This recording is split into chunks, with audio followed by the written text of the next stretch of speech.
People often talk about core values, but when they talk about core values, one thing they don't really bring up is that having one core value is kind of like an undiversified basket of investments. But even worse, because if you have one core value, you really only have one egg. So if something happens to your core value and you're unable to express it, you've lost all ability to experience value in your life. So if we can investigate this further, let's think about two different ways that we can have a value system. The first is one we might call a parallel value system. With a parallel value system, you've got several values that are weighted more or less equally, and they look kind of parallel.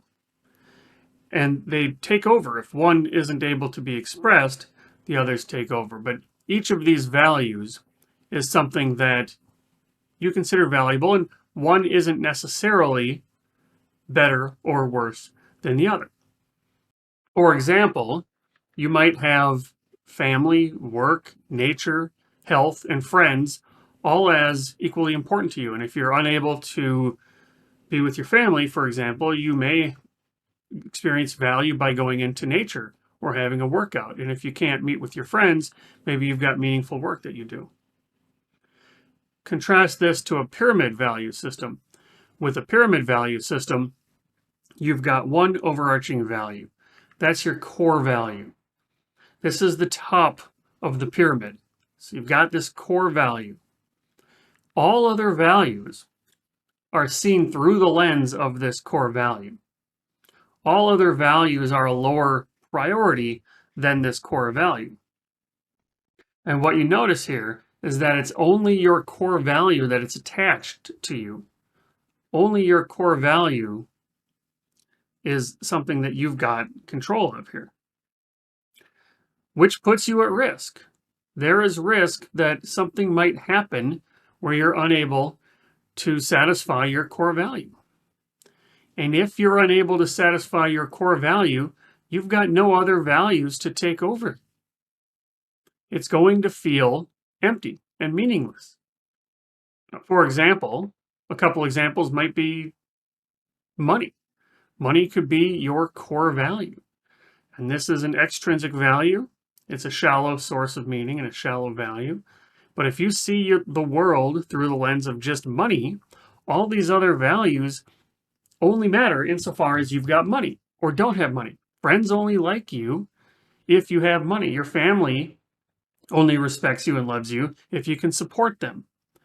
You only do your work because it gives you money.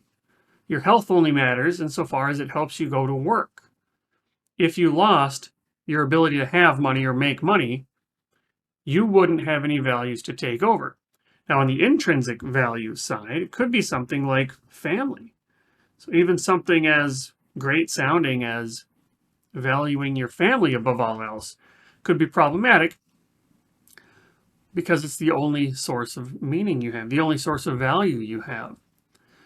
So if you see the world through raising your children, raising a healthy family is the core value for you, then work, for example, that's only valuable insofar as it helps you provide for your family.